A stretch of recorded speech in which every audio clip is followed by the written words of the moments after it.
Hello all, thanks for joining tonight. My name's Tim Davis. I'm the founder and executive director for Friends of the Owyhee. Those that aren't aware of Friends of the Owyhee, our mission is to build community around conservation, advocacy, stewardship, and recreation in the Owyhee region of Oregon, Idaho, and Nevada. Tonight we have a special guest speaker, Skyler, from Oregon Department of Fish and Wildlife. He's the sage-grouse conservation coordinator. A little about him. He's earned his master's degree in rangeland ecology from management from Montana State University. Prior to Oregon, Skyler was a conservation biologist with the Wisconsin Department of Natural Resources. In his free time, he likes to neglect house and yard work and enjoys exploring Oregon public lands in pursuit of tasty provisions for the freezer. I'll let you get started from here, Skyler. Let me give you the host access. Perfect. Yeah, thanks for the intro. Yeah. All yours. Awesome. I'll share my screen and we can get going here.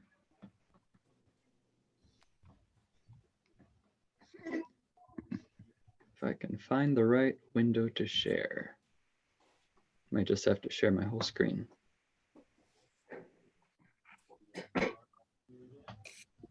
All right, are you guys seeing this?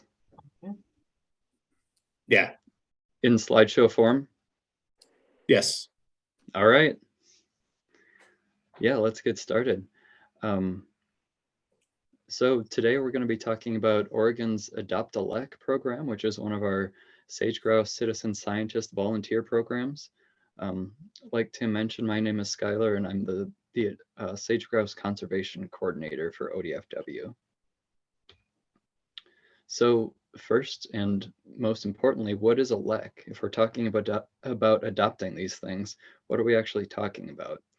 And a lek is what we call a breeding area where sage-grouse and some other grouse species go year after year, which to the same spot to actually do their strutting and displaying for the females.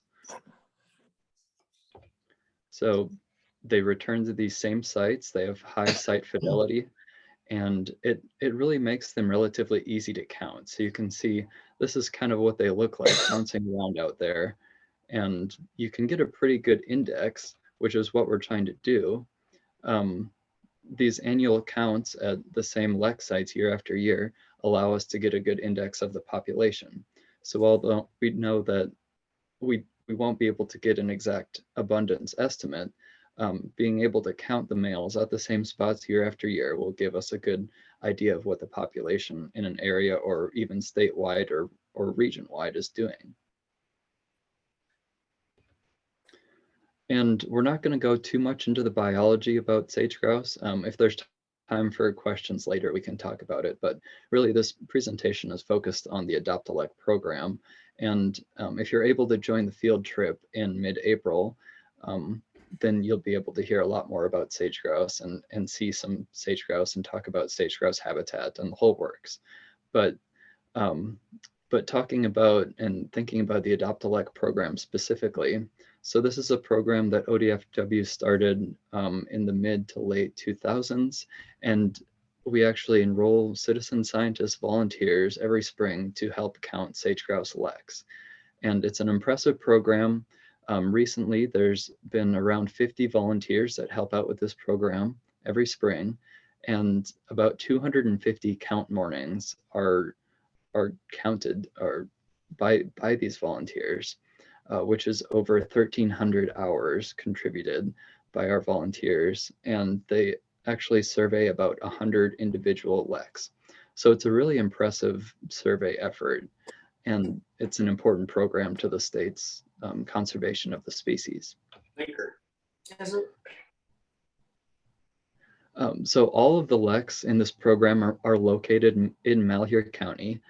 And one of the reasons for this, or the main reason for this, is because of the 819 lek complexes that we have in Oregon, 342 of these, so about 42%, are located in Malheur County.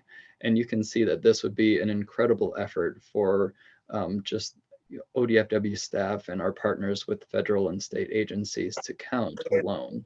So that's why the volunteers with the Adopt-a-Lek program are focused in this area. And you can see what coverage looks like. So up here in the top right-hand corner, you can see where Ontario is, with Boise just being a little bit further to the east. And all of these red dots are sage-grouse leks. So it's a lot to cover for staff, and that's why this volunteer program enlisting citizen scientists is so important for the state.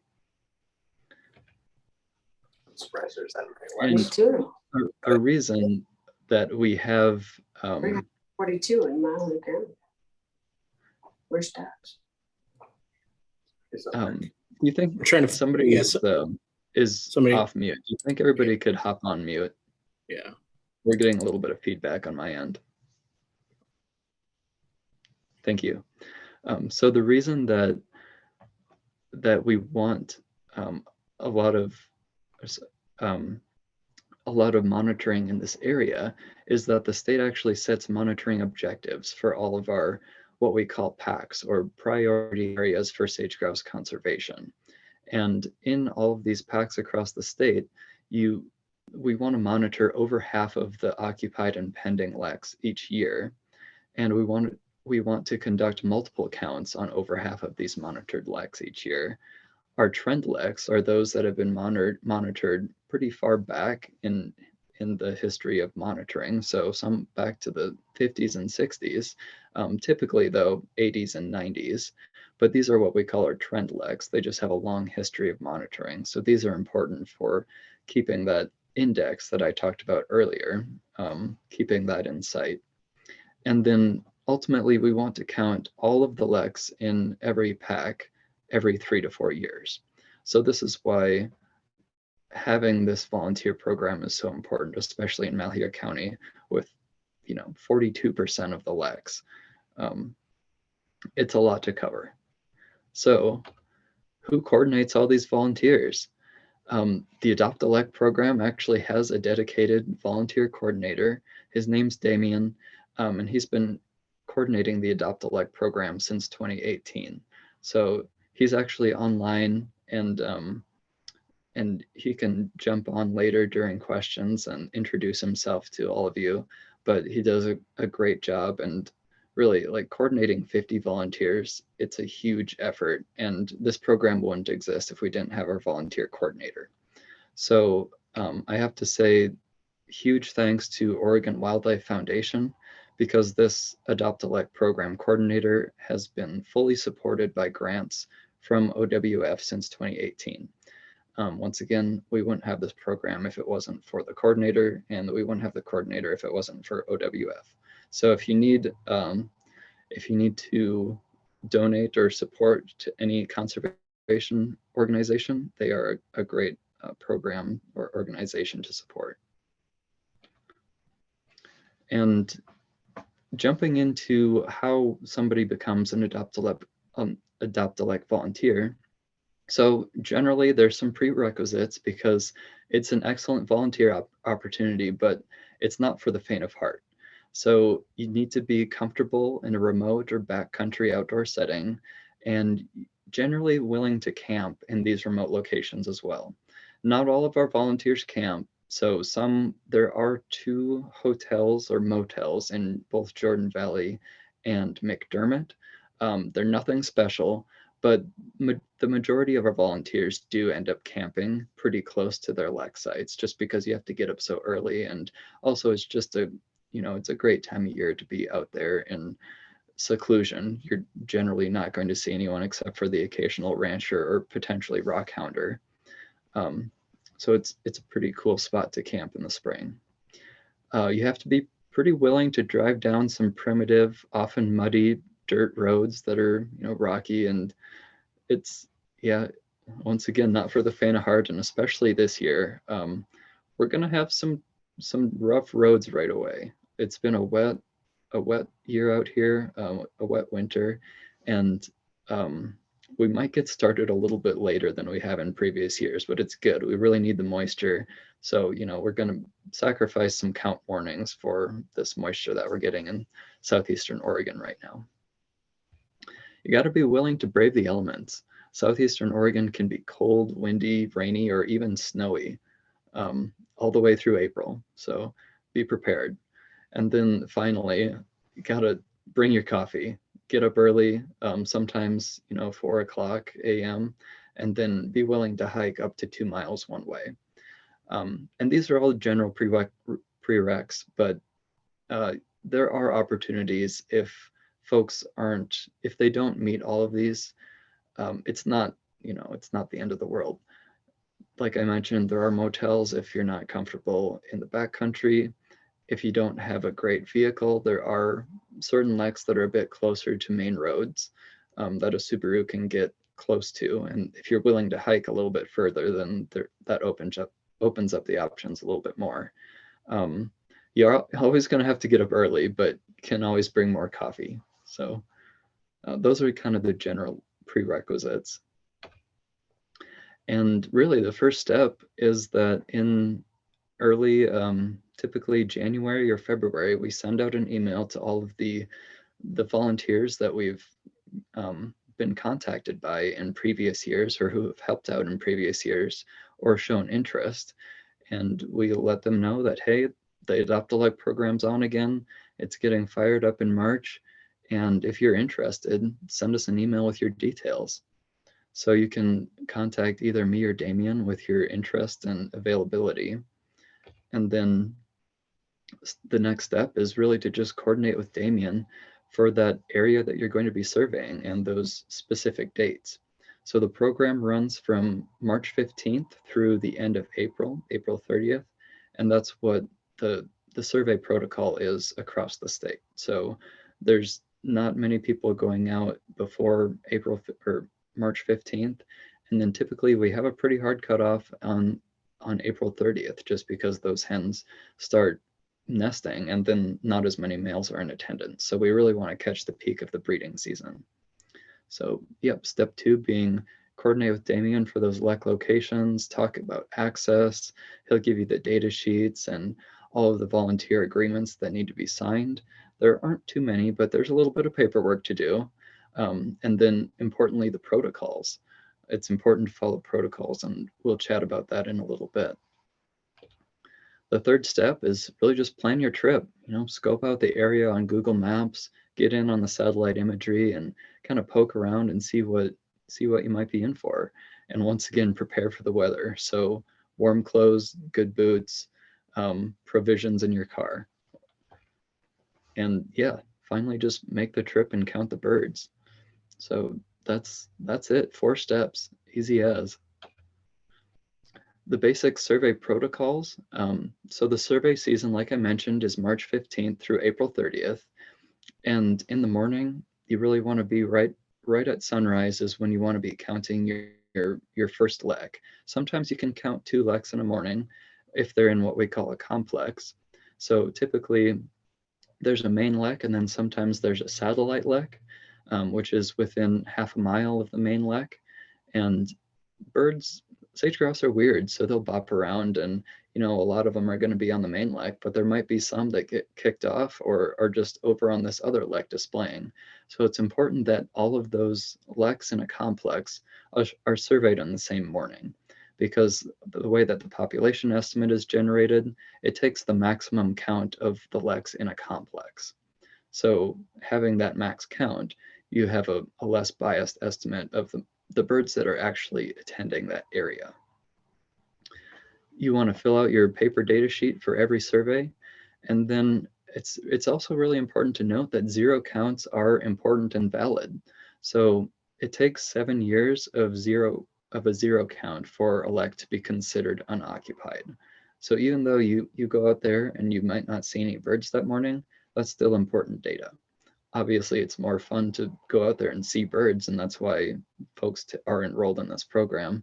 So if there are leks that we know likely won't have birds, Damien will also set you up with a lek that does have birds. So you can at least see some birds and then also collect this other data on an area that, it used to be active, but for whatever reason, it's not active anymore, but still important data to collect.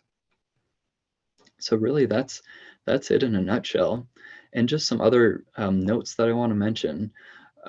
Sage-grouse are sensitive to disturbance, and that's one of the reasons that we're so concerned about them. So really, when we're surveying, we want to stay about 200 yards from the lek so that we don't disturb them. In some cases, this isn't possible, but in a lot of cases, you can see them from half a mile away. So I know it's tempting to get closer and you want a good photo, but really it's best to stay further, use the good spotting scopes, and just take your time and watch the birds. It's what we're out here for. Also, very importantly, so ODFW doesn't share lek locations with the public at all. This is the only opportunity, the Adopt-a-Lek program is the only opportunity that the state really provides to the public to see leks, and it's through our citizen science program. So to be able to get these lek locations, you need to enroll in the program. And that's why we really encourage people to not share these lek locations with friends or family or whoever, and especially not on social media. And then, yeah, just generally be considerate of the area. It's a fun, sensitive system, and just generally being respectful of the system. And yeah, finally, just have fun, enjoy the landscape and the opportunity to watch these fantastic birds. This is what the data sheet looks like. So you can see when you're out there, you're going to have the name of your lek, and each lek is assigned a unique number, your observer name, the date, and then if the lek locations provided aren't correct, it's important to document that. So sometimes the leks do bump around, and if it's just 100 yards or 200 yards, not a big deal. For whatever reason, those birds are just using a different area that morning. But if it's half a mile away, that's important information to know. Like, hey, this could be an alternate satellite lek location, and a lot of our volunteers have documented these, so it's important to document. Your start and end time, so that we know that you didn't get out there at 11 o'clock and didn't see any birds, and you're like, oh, no birds here. Well, you might have missed them. They get up early, and you have to too. It's important to document some of these other parameters as well, just estimating wind speed and cloud cover and air temperature. And then once again, your maximum number of males, females, and if you weren't able to identify male versus female, then unclassified for a total that morning. And that's it. It's pretty straightforward. So that's really all that I have for the actual Adopt-a-Lek program. But if you're interested or just have any questions, feel free to reach out at either of these emails here, and I can pop these in the chat too if you want. But yeah, let's just open it up to Q&A, check out these volunteer photos, and then I'll ask Damien to hop on as well. And I'm sure I missed some things. Damien's the Adopt-a-Lek program expert, so he can hop in and answer any questions that you might have as well.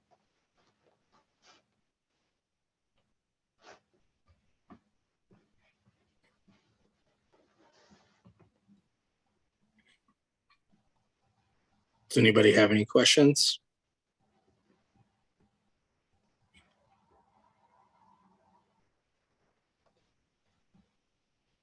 Well, I'll make a plug here before Damien gets on. Let's see, let me get the dates right before I start.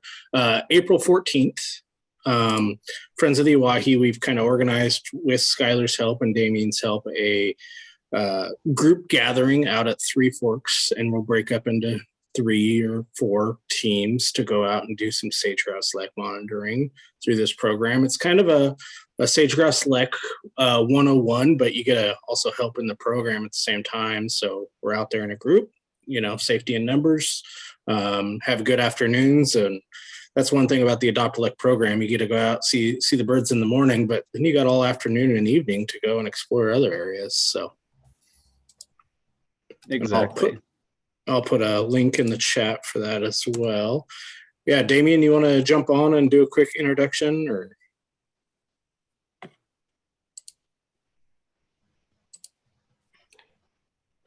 Tim, this is Joni. I put a question in the chat. Oh, are these surveys being done in Idaho? Skyler, you would know that. Yeah, Lek surveys are done in 11 Western states. I think, they vary in the amount of effort put into the surveys, but really since 2015 and, the potential for listing of the species, the Western states have ramped up their survey effort.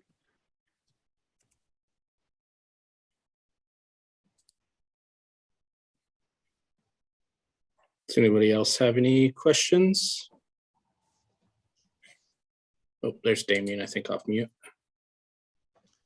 Hey, Tim, can you hear me now? Yep, can hear you. Sorry, I'm working off an old computer, so I'm having a little bit of issues with camera and such, but yeah, there was a lot of great information from Skyler. Yeah, you're pretty broken up, actually. Yeah, you're cutting out, Damien. Well, yeah, somebody typed in, how many days a season does a volunteer I'll just survey read again. last? What was that? Yeah, Damien, maybe you could call in on the phone.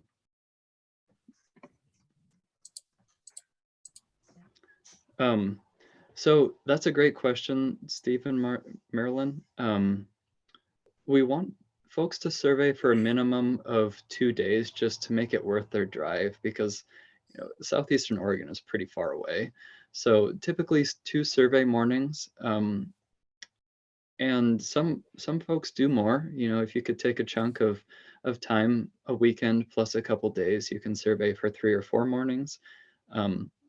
Some folks live a little bit closer than those on the west side of Oregon, or even over in Boise, and they can get out, every weekend. And it's cool that we have a variety of different folks. Yeah, I think I know of an individual that spends, a few weeks out there bouncing around to different leks. So Yeah. I think you had a nice picture there in your slideshow of this vehicle. Yeah. Well, is there any more questions? I'll leave it open for another 15 seconds or so here. And Damien wants to try again to see if it's cleared up or not.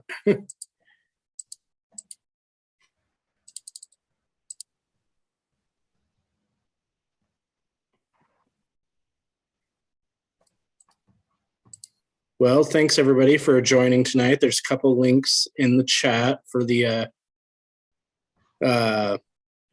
sage-grouse trip that we're leading. And then also don't forget you could donate to Friends of the Owyhee to keep programs like this going. Oh, there's another question here. Oh yeah, the Harney County Bird Festival is going on in mid-April as well. So you could do a lek and then jump over to that. So. Yep. No worries, Damien. Yeah, if anyone from this call is going to be at the field trip in April, Damien's going to be there. I'm not able to come down, but he volunteered to join you guys and talk about sage-grouse. He knows just as much as I do, so talk about sage-grouse biology, show you some leks, and yeah. We got another question. Are all leks within sagebrush focal areas? That's a good question, Nikki. So folks that don't know, sagebrush focal areas are a designation by the BLM, and it's really what I'm no BLM expert, but I think the sagebrush focal areas are kind of the best of the best. And I would think that not all leks are within sagebrush focal areas, because they're much smaller areas on the landscape. The Trout Creeks, I believe, is in a sagebrush focal area, and one of the big Adopt-a-Lek areas is within the Trout Creek, so that would be within a sagebrush focal area. But some of the other areas of the state are likely not in these SFAs.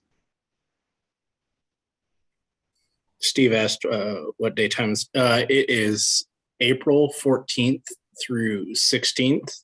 Show up in the evening of the 14th, and we'll do some lek counts on the 15th and 16th in the mornings, and afternoons we'll do some other exploring around Three Forks in that area. There's always fun things to do, and I'm sure the river will be running high, so I don't know if we can get across to the hot springs, but Oh, Another question from Scott. what about down by the lithium mine?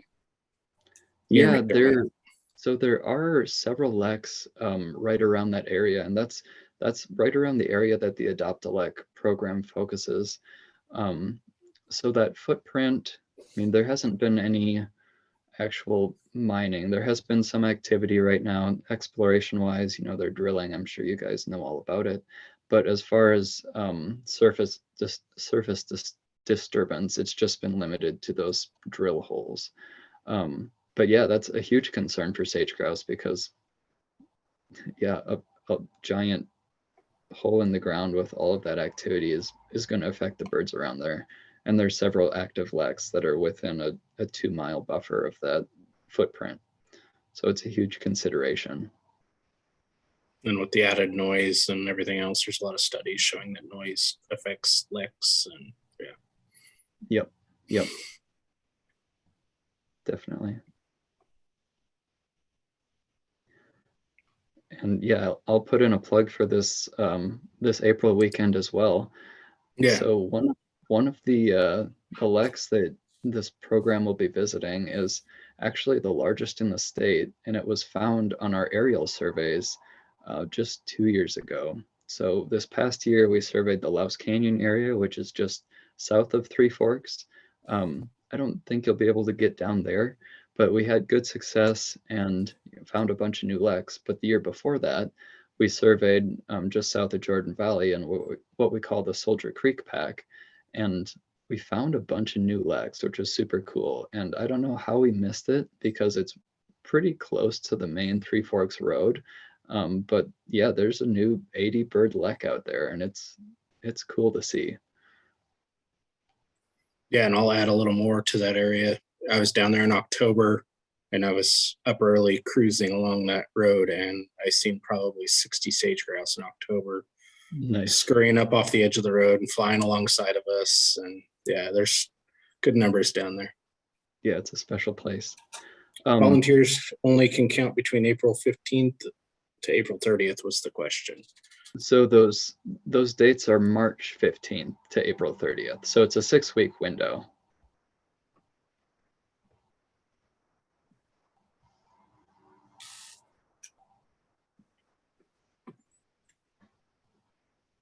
Well, thanks all for joining. Unless we, okay, looking forward to well, how do you identify leks out of breeding season? Ooh, you really can't confirm them. The best way, I mean, the only way that we confirm leks is visually during the breeding season if we see males displaying. But if you find activity outside of the breeding season, then going back during the breeding season and confirming that area is the best way to do it. And that does happen sometimes where if it's before the survey season, I won't say before the breeding season, because sometimes those males, I don't know about this year, but on years like last year when there's no snow and it feels like spring in February, those males will be out there and they might not be, displaying that much because the females haven't really showed up and they really only get going when there's a female around, but they'll still be out and they'll be, testing out their wings, testing out their feathers. So if we see that, and just happen to observe that in February, then definitely check that area out during the breeding season to confirm. And outside of after the breeding season, they'll still be sitting around there in May, but it's more so just really when those hens are focused on the lek that those males are going to be going. But if you find a lot of fresh sign in an area, either tar piles or fecal pellets, it's definitely worth checking out. You never know what, I don't think that we missed that 80 bird lek for so long. I think that they just moved around on the landscape.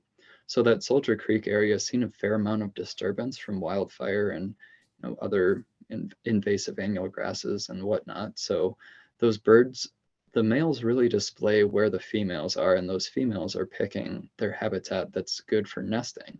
So if a wildfire goes through and no longer is good nesting habitat there. Those females eventually won't be there anymore. And it's going to move the lek on the landscape to where those females are focusing for their nesting areas. And I think that's probably what happened for this 80 bird lek. It just seems pretty strange that we wouldn't have found it. But birds do crazy things though. One more question. Where do the males go after breeding? Vacation as a group? Yeah.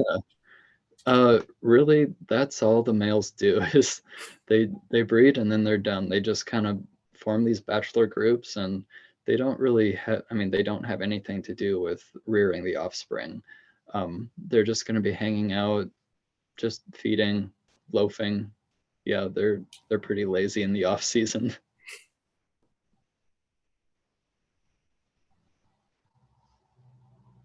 Yeah, definitely.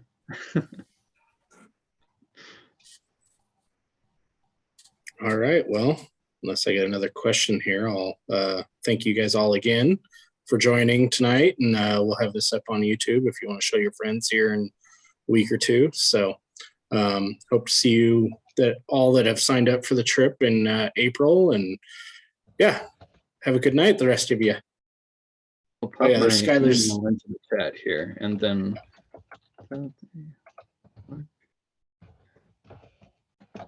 and adopt-a-lek@gmail.com. That's the email that Damien monitors as well. So all right. awesome. Thank you. Thank you all.